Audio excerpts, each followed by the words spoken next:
ওয়াল বলতে গেলে সেল ওয়ালের যে দুটো পার্ট আমরা অনুবীক্ষণ যন্ত্রে দেখতে পাই, একটা হচ্ছে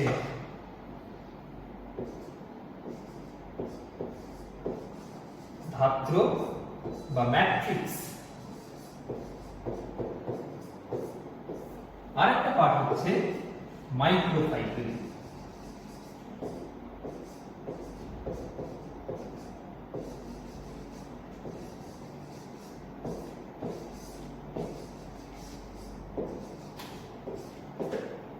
তাহলে আলট্রাস্ট্রাকচার অফ সেল ওয়ালের দুটো পার্ট, একটা হচ্ছে ধাত্র, একটা হচ্ছে মাইক্রোফাইব্রিল। ধাত্র অঞ্চল কি নিয়ে গঠিত? জল রয়েছে, সেলুলোজ রয়েছে, হেমিসেলুলোজ রয়েছে, পেকটিন রয়েছে, সুবেরিন রয়েছে, লিগনিন রয়েছে, বিভিন্ন ক্যালসিয়াম, ম্যাগনেসিয়াম, কার্বনেট রয়েছে, ইত্যাদি ইত্যাদি জিনিস আমাদের ধাত্র অঞ্চলে রয়েছে। এই মাইক্রোফাইব্রিল গুলো কি করে? মাইক্রোফাইব্রিল গুলো এই ধাত্র অঞ্চলে যে সমস্ত অণু তাদের সঙ্গে যুক্ত হয়ে কোষ প্রাচীরের একটা নির্দিষ্ট কাঠামো তৈরি করে। এবার আমরা জানবো যে মাইক্রোফাইব্রিল কিভাবে গঠিত হয়। যদি মাইক্রোফাইব্রিলের গঠনটা আমরা দেখি, তাহলে আমরা দেখতে পাবো 1 নম্বর কিভাবে গঠিত হয়। 3000টা গ্লুকোজ মলিকিউল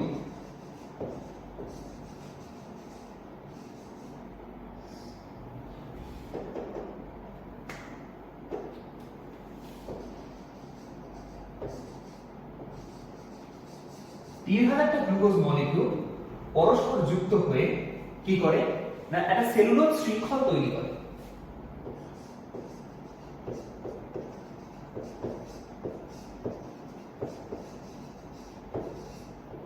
সেলুলোজ শৃঙ্খল তৈরি করে 3000টা গ্লুকোজ অণু পরস্পর যুক্ত হয়ে একটা সেলুলোজ শৃঙ্খল তৈরি করে।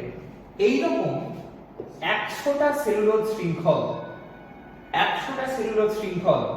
পরস্পর যুক্ত হয়ে 100 আর্মস্ট্রং ব্যাস বিশিষ্ট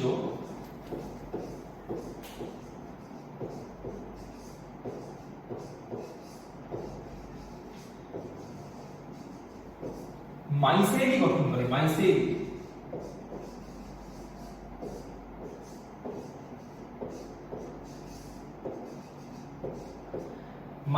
গঠন করে। তাহলে কি হলো?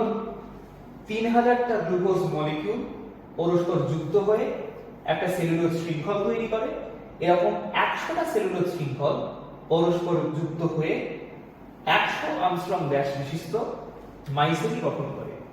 এরকম 20 থেকে 30টা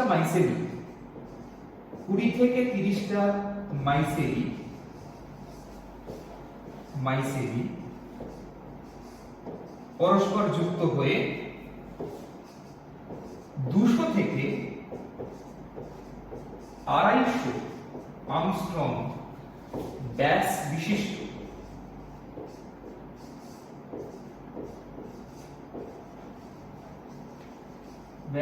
বিশিষ্ট মাইক্রোফাইব্রিল গঠন করে।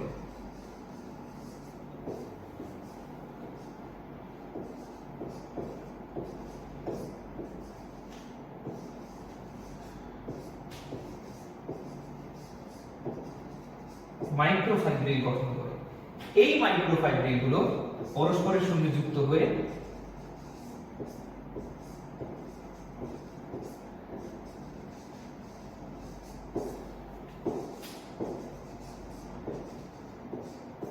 ম্যাক্রোফাইব্রিল গঠন করে। হেমিসেলুলোজ অণুগুলো কি হয় না এই ম্যাক্রোফাইব্রিলের সঙ্গে আড়াআড়ি ভাবে যুক্ত হয়, আড়াআড়ি ভাবে যুক্ত হয়ে ফাইব্রিল অঞ্চলে দৃঢ়তা বাড়ায়। আর এক প্রকার উৎসেচক রয়েছে যেটাকে আমরা বলি এক্সটেনশন উৎসেচক। সেই এক্সটেনশন উৎসেচক কি করে এই মাইক্রোফাইব্রিলের সঙ্গে যুক্ত হয়ে আমাদের যে ধাত্র অঞ্চল সেই ধাত্র অঞ্চলে দৃঢ়তা বাড়ায়। এই হলো আমাদের ধাত্র এবং ম্যাক্রোফাইব্রিল। এটা কিভাবে গঠন হয় অর্থাৎ আলট্রাস্ট্রাকচার অফ সেল ওয়াল আমরা পড়লাম। তাহলে এতক্ষণ আমরা ইউক্যারিওটিক সিস্টেম নিয়ে আলোচনা করলাম। আমরা যদি এবার প্রোক্যারিওটিক সিস্টেম বা ব্যাকটেরিয়াল সেলের দিকে আমরা তাকাই, তাহলে আমরা দেখতে পাবো যে এদের সেল এনভেলপটা একটু অন্যরকম। এদের বাইরের থেকে ভেতরের দিকে তিনটে স্তর রয়েছে। ফার্স্ট হচ্ছে গ্লাইকোক্যালিক্স, তারপরে হচ্ছে সেল ওয়াল, তারপরে হচ্ছে সেল মেমব্রেন। এই গ্লাইকোক্যালিক্স কি না, গ্লাইকোক্যালিক্স একটা লেয়ার যেটা পলিস্যাকারাইড দ্বারা গঠিত। তাহলে গ্লাইকোক্যালিক্স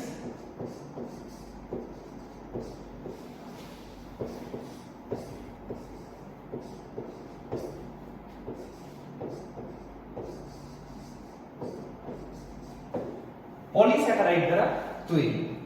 এই গ্লাইকোক্যালিক্সের আবার দুটো স্তর রয়েছে, একটাকে বলা হয় স্লাইম লেয়ার, এক নম্বর হচ্ছে স্লাইম লেয়ার, আর দু নম্বর হচ্ছে ক্যাপসুল। এটা হচ্ছে লুজ লেয়ার আর এটা হচ্ছে টাফ কভারিং। গ্লাইকোক্যালিক্সের আন্ডারে দুটো স্তর আমরা পেলাম, একটা হচ্ছে স্লাইম লেয়ার আর একটা হচ্ছে ক্যাপসুল।